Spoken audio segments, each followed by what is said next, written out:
Good morning all of you. मेरा नाम इमरान खान है और मैं इस सेशन के माध्यम से इंडियन इकोनॉमी का पोर्शन लेकर चल रहा हूँ। इंडियन इकोनॉमी द्वारा जो लिखी गई बुक है उसको मैं इस सेशन के माध्यम में कवर कर रहा हूँ और ये पूरी कोशिश कर रहा हूँ कि आपको इसका क्रश जो है वो पूरी तरीके से आप तक पहुँच जाए। और इस सेशन के माध्यम से मैं इस बुक को आपके सामने लेकर आया हूँ। कोशिश करूँगा कि मैं आपको हर पोर्शन इसमें कवर कराऊँ। साथ में इसके मैं आपको एक और बेनिफिट देने जा रहा हूँ। जो लोग इसके हमारे कोर्स में इनरोल होंगे उन लोगों को इसके साथ में जो नेक्स्ट जो हमारा इकोनॉमिक सर्वे आएगा उसको भी मैं इसके माध्यम से कवर करूँगा। और इस कोर्स की अभी करंटली जो फीस चल रही है वो केवल 1500 रुपये है और ये फीस 30 सितंबर तक वैलिड होगी। आप हमारे ऐप के माध्यम से ज्योग्राफी फॉर यू के माध्यम से आप इस कोर्स को इनरोल कर सकते हैं। बेसिकली इकोनॉमी लाइफ से जोड़ते हुए इसको पढ़ा जाए तो इसको बहुत आसानी से समझा जा सकता है।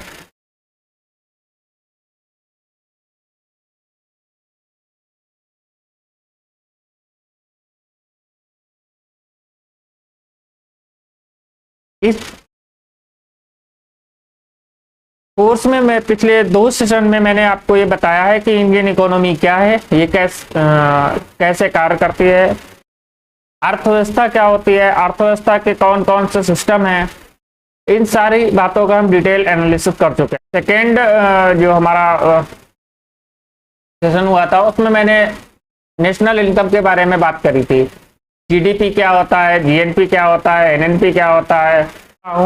और आगे आज जो हमारा टॉपिक होगा वो होगा कि इस नेशनल इनकम को या ग्रोथ कंट्री की ग्रोथ को जो वो हम मापते कहते हैं, उनके मापने के कौन कौन से तरीके हैं, तो इन सब के बारे में हम बात करेंगे आज।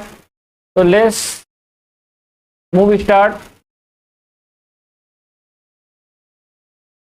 हम बात करते हैं सीएसओ द्वारा संशोधित विधि 2015। सीएसओ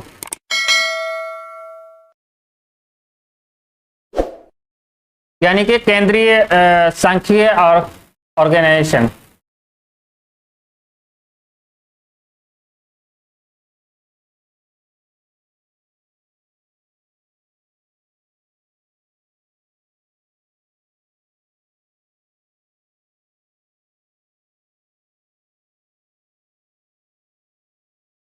केंद्रीय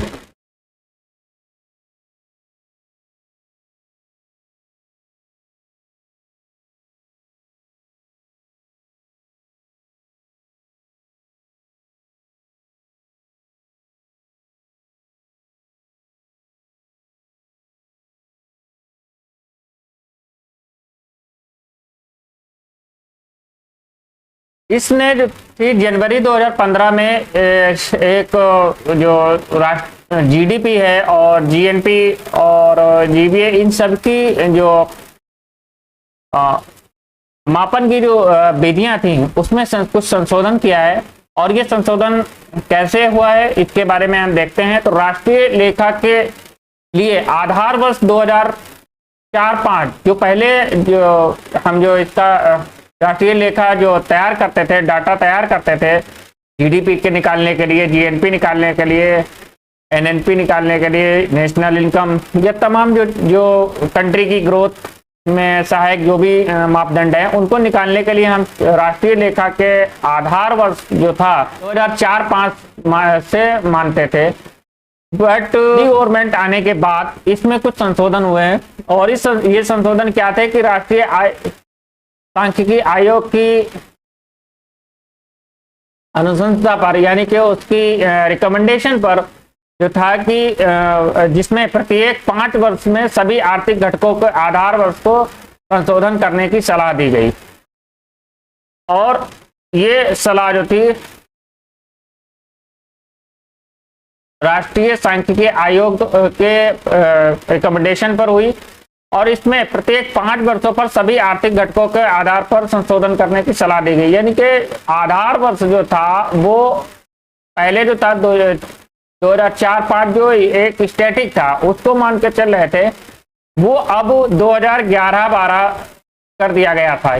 2015 में जो मापदंड तैयार हुए उसमें जो है 2011-12 कर दिया गया और ये तय किया गया कि हर 5 वर्षों में आर्थिक घटकों के आधार पर संशोधन करने की सलाह दी गई और हर 5 वर्षों में जो था वो ये जो आधार वर्ष जो है वो चेंज होता रहेगा।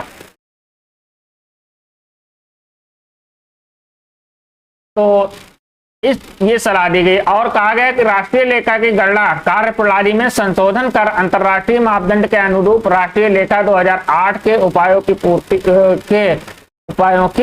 पूर्ति की गई।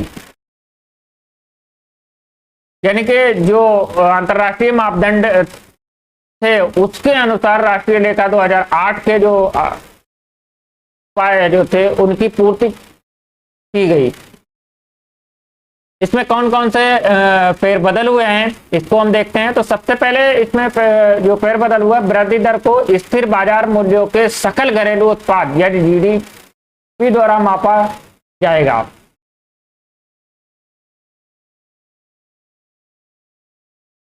यानी कि वृद्धि दर जो है यानी कि ग्रोथ रेट, इसको जो है हम स्थिर बाजार के मूल्यों पर जो बाजार का स्थिर मूल्य होगा उसको सकल घरेलू उत्पाद द्वारा मापा जाएगा, जीडीपी के द्वारा इसको नापा जाएगा।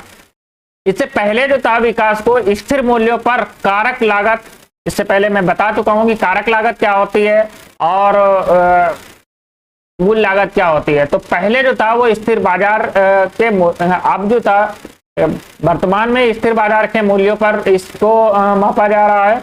इससे पहले जो था वो विकास को स्थिर मूल्यों पर कारक लागत पर जीडीपी वृद्धि दर की दृष्टि से मापा जाता था।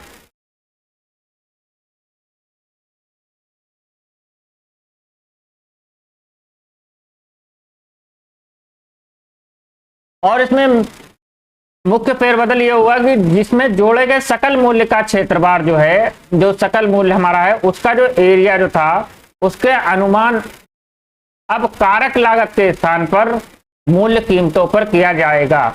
और जो कारक लागत जो थी पहले जो जिसके आधार पर जीडीपी की जो मापन होता था वो अब कीमत के आधार पर मूल्य बाजार की मूल्य कीमतों के आधार पर होने लगा।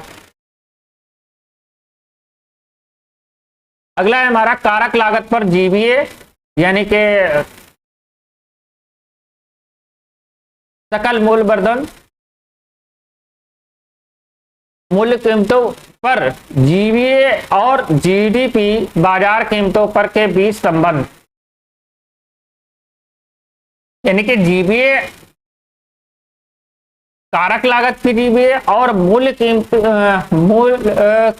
जो कीमत है उसका जीवीए और जीडीपी बाजार की कीमतों पर के बीच में तीनों में संबंध क्या होता है इसके बारे में देख लेते हैं।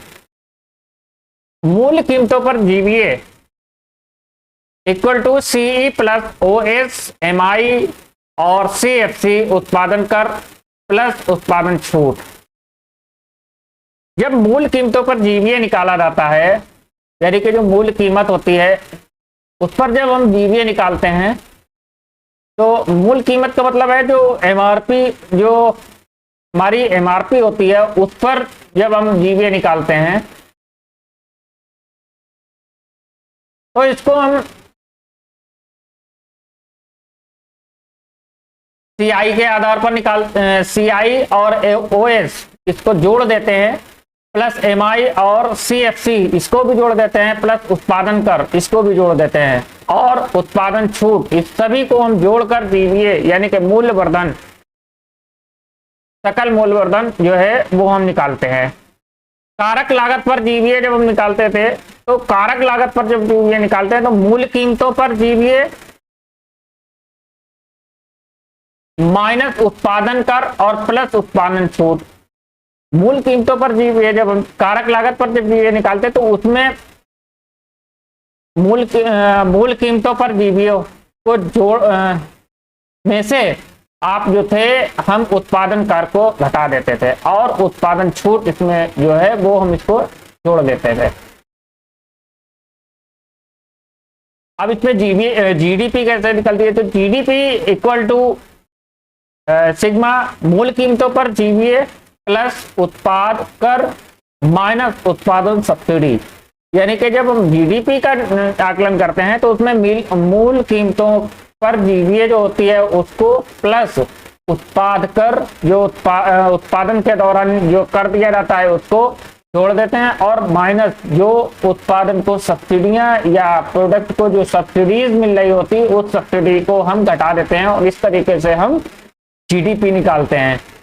अब आपके समझ क्वेश्चन आ रहा होगा कि ये सब सी, ओएस और एमआई, सीएफपी ये सब क्या है।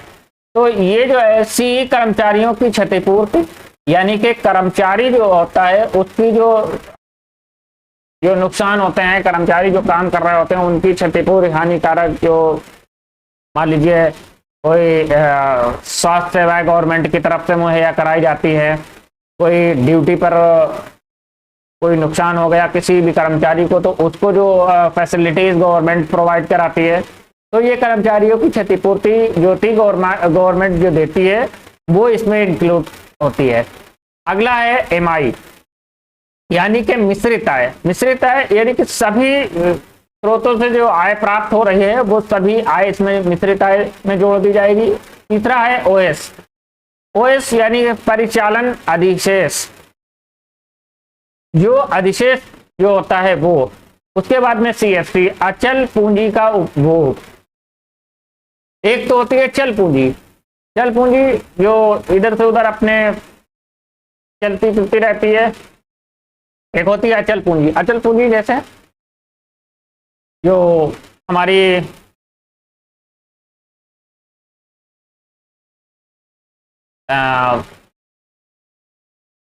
प्रॉपर्टीज वगैरह होती हैं उसको हम अचल पूंजी में डाल सकते हैं, तो इसका उपयोग करना।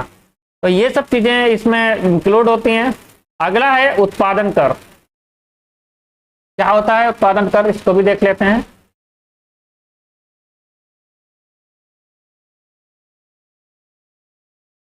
अब उत्पादन कर क्या होता है कि उत्पादन कर जो होता है वो भू राजस्व, स्टाम्प,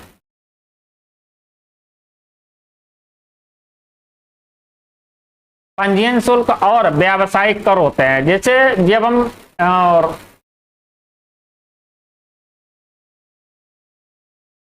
गवर्नमेंट को राजस्व के रूप में भूमि के रूप में राजस्व देते हैं सरकार को, तो उसको हम भू राजस्व बोलते हैं। ये पटवारी कलेक्ट करते हैं। उसके अलावा दूसरी बात आती है स्टाम्प ड्यूटी। स्टाम्प ड्यूटी मान लीजिए जब हम कोई प्रॉपर्टी खरीदते या बेचते हैं तो उसमें हम जो खरीदार होता है वो उसको स्टाम्प ड्यूटी पे करता है।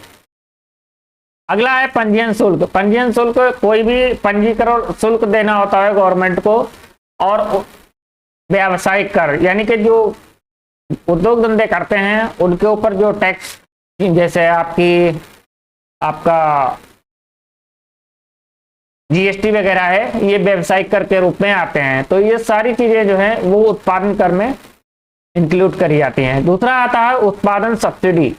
अब सब्सिडीज गवर्नमेंट आप देती है, बहुत सी गवर्नमेंट घाटे में जो हमारी कंपनीज होती हैं उनको भी चलाती है और जो अपनी पब्लिक को जो है वो सब्सिडी प्रोवाइड करा के और उनकी सेवाएं जो है वो पब्लिक तक मुहैया कराती है। जैसे कि रेलवे को सब्सिडी देना, किसानों को वस्तुगत सब्सिडी देना, यानी कि किसान जो होता है वो कोई वस्तु खरीदता है उसमें गवर्नमेंट बैंकों के माध्यम से सब्सिडीज प्रोवाइड कराती है।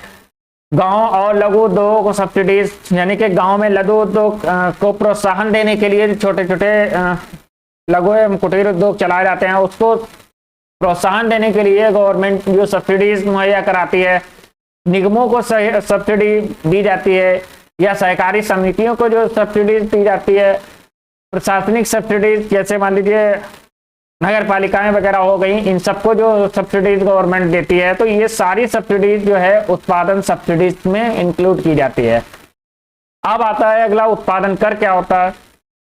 तो उत्पादन कर जो होता है, सॉरी, उत्पाद कर। उत्पाद कर, बिक्री कर, से सेवा कर और आयात निर्यात शुल्क। यानी कि उत्पाद कर जो होता है वो कर होता है जब उत्पादन के दौरान किसी जो कह सकते हैं उसको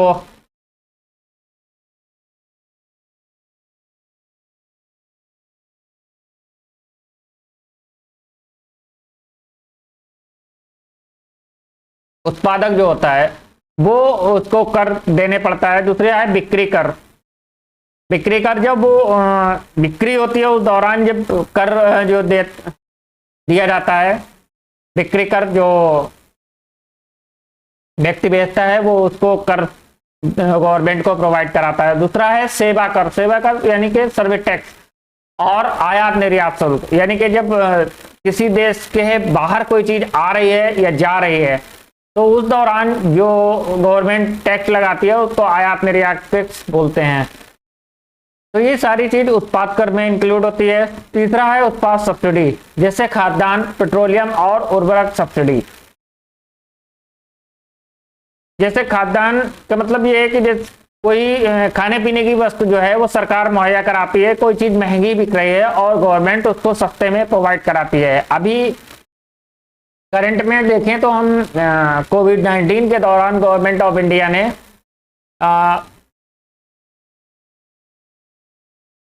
खाने की किल्लत ना हो तो इसलिए गेहूं, चावल और जो भी नेसेसरीज वस्तुएं होती हैं उनको जो है कोटे के माध्यम से उनको प्रोवाइड करवाया है। उसके अलावा पेट्रोलियम जो कि रेट बहुत लो हाई होता है, इसके साथ में पेट्रोलियम को भी गवर्नमेंट सब्सिडी देकर कम या ज़्यादा रेट, जैसे जब रेट हाई होता है तो उसको सब्सिडी देकर गवर्नमेंट कम दाम पर उसको बेचती है।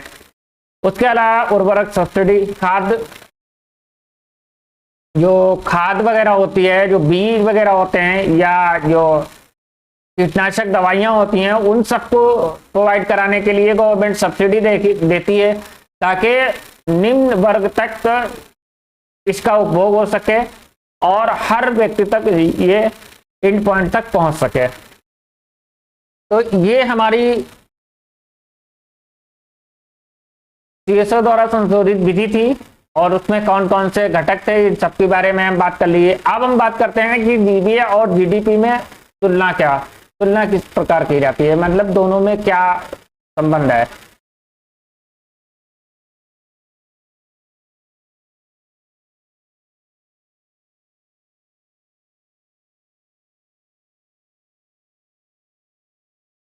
तो अगला जो हमारा टॉपिक है जीबीए और जीडीपी में तुलना।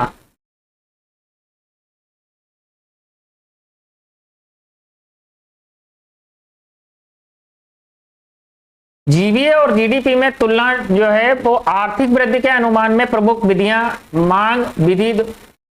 जो आर्थिक वृद्धि के अनुमान में जो विधियां जो हैं वो दो विधियां मानी जाती हैं, जिसमें एक है मांग विधि और दूसरी है आपूर्ति विधि।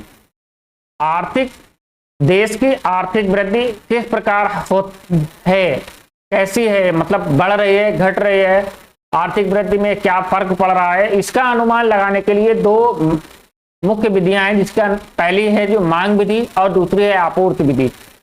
मांग विधि के माध्यम से विविध आर्थिक क्षेत्र जैसे कृषि, उद्योग एवं सेवा द्वारा किए गए मूल्यवर्धन को जोड़कर सकल वर्धित मूल्य जीबीए का अनुमान लगाया जाता है। यानी कि जब कोई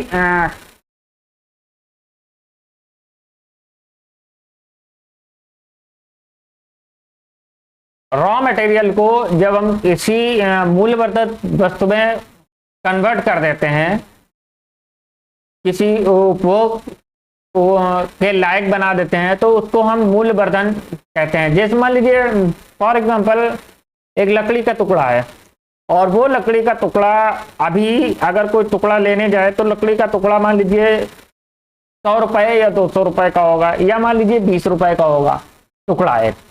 और वही टुकड़ा जब कोई अपनी जो कारपेंटर है या कोई खिलौने बनाने वाला है, वो अपनी स्किल से उसको एक टॉय में कन्वर्ट कर देता है, मतलब उसको काट पीट कर रेत कर जिस तरीके से भी वो करे, तो वो अपनी स्किल से उसको टॉय के रूप में कर दे। और वो टॉय अब मार्केट में वैल्यू उसकी जो है वो 10-20 या 50 रुपए ना होकर वो अब उसकी 100-200 या 500 रुपए हो गई। तो ये इसको हम कहते हैं मूल्यवर्धन, यानी कि किसी वस्तु में अपनी स्किल के द्वारा उसमें उसके मूल्य को बढ़ा देना। ऐसे ही उद्योग धंधों में होता है, कच्चा माल जाता है और जो आपका कंप्लीट प्रोडक्ट निकल के मतलब मिलता है आपको। जैसे फॉर एग्जांपल आप देखते हैं कि आटा या मैदा कितने में होता है, 20 रुपए, 25 रुपए, 30 रुपए। इसी मैदे का जब पिज्जा बनता है वो पिज्जा आपका 500 रुपए का बिकता है। तो ये मूल्यवर्धन का ही ये मतलब अपनी स्किल के माध्यम से ही उसमें वैल्यू एडिशन करी जा रही है किसी भी प्रोडक्ट में, और यही चीज सेवाओं में होता है।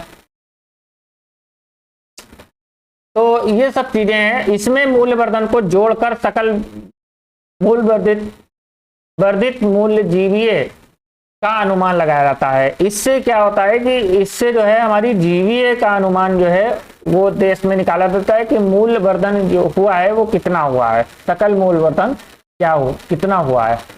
इस विधि द्वारा सभी आर्थिक घटकों का अर्जित आय का अनुमान प्राप्त होता है। इससे जो है वो देश में जितनी भी आर्थिक घटक हैं उन सबसे द्वारा अर्जित यानी कि आय जो मिली है उसका अनुमान लगता है कि कितनी आय प्राप्त हुई है। दूसरा है हमारी मांग विधि। मांग विधि, इसमें सकल घरेलू उत्पाद जीडीपी की गणना अर्थव्यवस्था में किए गए सभी व्ययों को जोड़कर की जाती है। जीडीपी को निकालने के लिए अर्थव्यवस्था में किए गए सभी व्यय जोड़ दिए जाते हैं। मूल्यवर्धन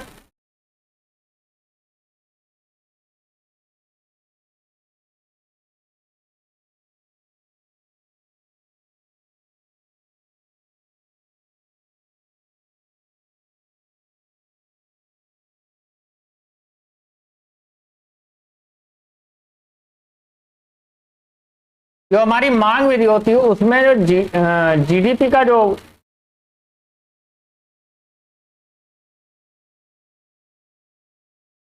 एक मिनट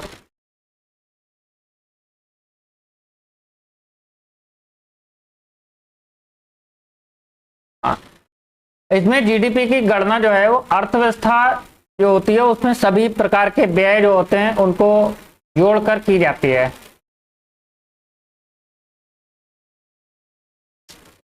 क्योंकि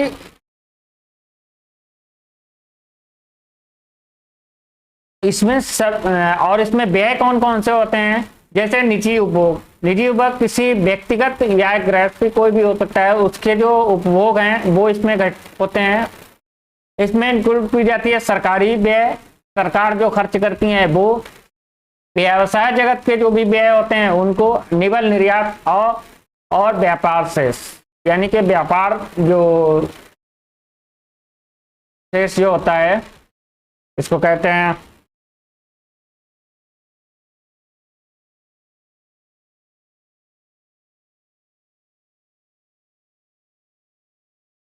हाँ। जैसे कि मान लीजिए किसी ने उधार दिया है और वो उधार अभी तक नहीं मिला है, जो बकाया है किसी पर, तो वो उसे व्यापार शेष के नाम से जानते हैं। तो ये सारी चीजें जो है वो इसमें इंक्लूड की जाती हैं और इसी के माध्यम से हम जो है जीडीपी की गणना इसमें करते हैं। अगला जो हमारा इसमें है वो है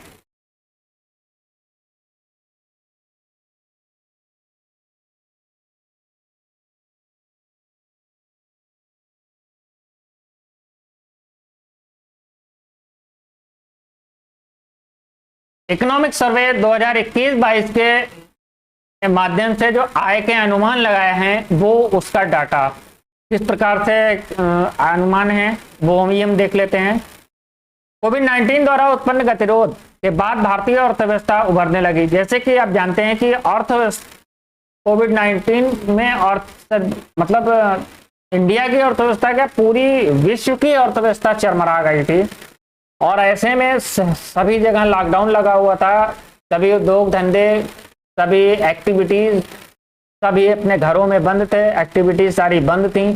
तो ये सारी चीजें हो रही थी, और ऐसे में अर्थव्यवस्था डाउनफॉल कर रही, नीचे की ओर जा रही थी। बताए ऊपर की ओर अर्थव्यवस्था जो थी वो नीचे की ओर मूवमेंट कर रही थी इस तरह से।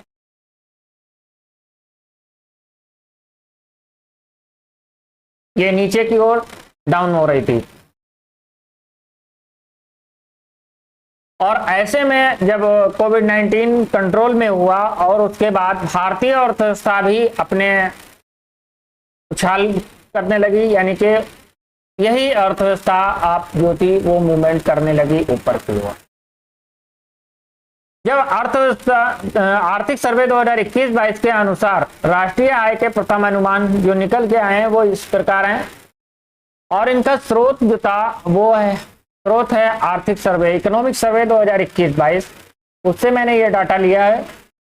इसमें बताया गया सकल घरेलू उत्पाद जीडीपी के चालू मूल्यों पर 232.1 लाख करोड़ रुपए होने का अनुमान, यानी कि जो 21-22 में जो चालू जीडीपी जो है वो 232.1 लाख करोड़ रुपए हो जाएगी जीडीपी। पिछले वर्ष के तुलना में ये 197.4 लाख करोड़ रुपए थी, यानी कि 2020-21 में ये जीडीपी के चालू मूल्यों पर जो वैल्यू थी वो 197.4 थी, और इस वर्ष जो हमारी ग्रोथ होगी वो होगी 232.1, यानी कि 232.1 लाख करोड़ रुपया।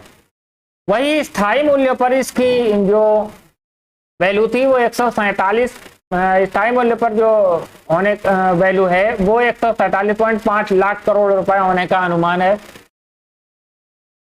पिछली वर्ष की तुलना में ये 135.1 लाख करोड़ रुपए की तुलना में पहले जो थी वो 135.1 लाख करोड़ थी। अब जो इस साल का अनुमान है वो अनुमान ये है कि 147.5 लाख करोड़ हो जाएगी। अगला है सकल मूल्यवर्धन, यानी कि जीवीए। जीवीए के मूल कीमतों पर 210.3 लाख करोड़ रुपए होने का अनुमान है, और ये पिछले वर्ष जो था इसका 179.1 लाख करोड़ रुपए थी। वृद्धि दर जो थी वो हमारी इस वर्ष होने का जो अनुमान है वो है 8.6%, जो कि पिछले वर्ष जो हमारी थी 6.2%, जो कि ऋणात्मक थी।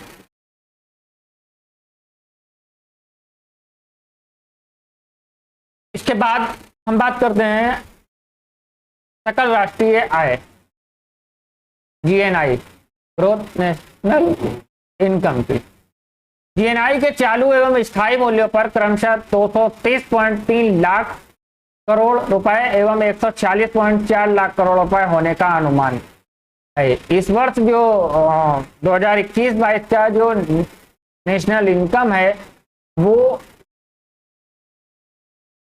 सकल राष्ट्रीय आय जिसको हम बोलते हैं वो हमारे 200 चालू वर्ष में 230.3 लाख करोड़, और स्थायी मूल्यों पर जो थी वो 146.4 लाख करोड़ रुपए होने का अनुमान है। निवल राष्ट्रीय आय एनएनआई के चालू एवं स्थायी मूल्यों पर क्रमशः 2.5 लाख करोड़ रुपए एवं 228.6 लाख करोड़ रुपए होने का अनुमान है।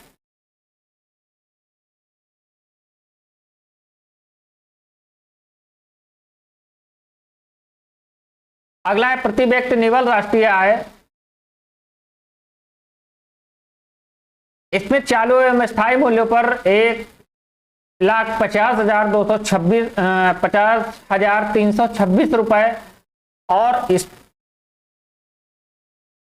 93,973 रुपए होने का अनुमान है, यानी कि प्रति व्यक्ति निवल यानी राष्ट्रीय आय जो है प्रति व्यक्ति की, वो अगर देखी जाए तो चालू मूल्य पर 1,50,326 रुपए और स्थायी मूल्य पर अगर देखी जाए तो 93,973 रुपए होने का अनुमान है। पिछले वर्ष ये जो स्थायी मूल्य पर जो इसकी वैल्यू थी वो थी 1,28,829 रुपए और चालू वर्ष में जो इसकी वैल्यू थी 1,28,829 रुपए और स्थायी मूल्य पर इसकी वैल्यू 86,659 रुपए थी। आर्थिक वृद्धि दर, अगला है हमारा आर्थिक वृद्धि दर यानी कि ग्रोथ रेट। ग्रोथ रेट क्या होती है? किसी भी अर्थव्यवस्था की जो इकोनॉमी है वो किस दर से उछाल कर रही है उसको हम ग्रोथ रेट बोलते हैं। जीआर के 2021-22 में 9.2% रहने का अनुमान, यानी कि ग्रोथ रेट जो है वो 9.2% रहने का अनुमान है। पिछले वर्ष ये ग्रोथ रेट जो हमारी थी वो 7.3% ऋणात्मक रही थी और वर्ष 2022-23 में यानी कि नेक्स्ट जो हमारा इकोनॉमिक सर्वे आएगा उसमें ग्रोथ रेट जो होगी वो बढ़कर 8 से 8.5% होने का अनुमान है। तो ये कुछ डाटा था जो इकोनॉमिक सर्वे से मैंने उठाया था, कैसे कैसे हमारी जो है कौन कौन सी इसमें जीडीपी को नापने की विधियां कौन कौन सी हैं, केंद्रीय सांख्यिकी ऑर्गेनाइजेशन जो द्वारा जो नई संशोधित विधि दी गई है उसमें आधार वर्ष क्या होता है इसके बारे में हमने जाना। आधार वर्ष कैसे माप, अब हर बार इस चेंज होता रहा है प्रत्येक 5 वर्ष में, ये सब के बारे में हमने जाना। जीबीए और जीडीपी में दोनों में क्या समानताएं या दोनों में क्या तुलना है, उस तुलना की हम लोग उसके बारे में देखा है। कौन कौन से फेरबदल हुए हैं ये देखा है। जीडीपी उत्पादन कर क्या होता है, उत्पादन सब्सिडीज क्या होती है, उत्पाद कर क्या होते हैं, उत्पाद सब्सिडी क्या होती है, इन सब के बारे में हमने डिटेल एक जानकारी ली।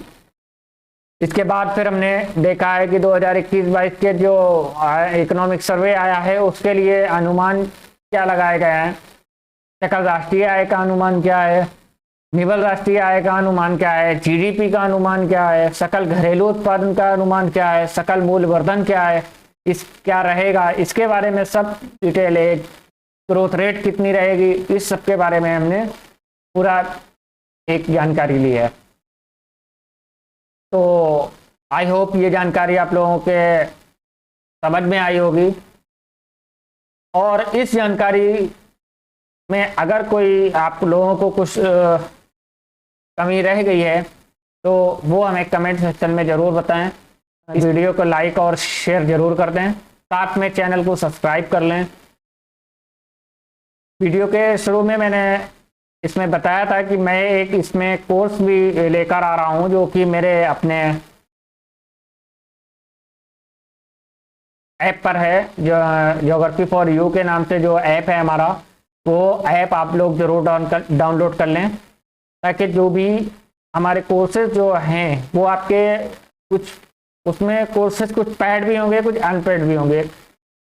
मैं ये नहीं कह रहा हूँ कि आप परचेज करें, लेकिन जो परचेज करना चाहें तो वो परचेज कर सकते हैं और परचेज करने की जो लास्ट डेट है वो 30 सितंबर तक रहेगी। उसके बाद में इसमें फीस इंक्रीज होगी और फीस जो है वो 1500 से 3500 हो जाएगी। वीडियो को लाइक और शेयर जरूर कर दें और इसके अलावा जो हमारा चैनल है उसको सब्सक्राइब कर लें।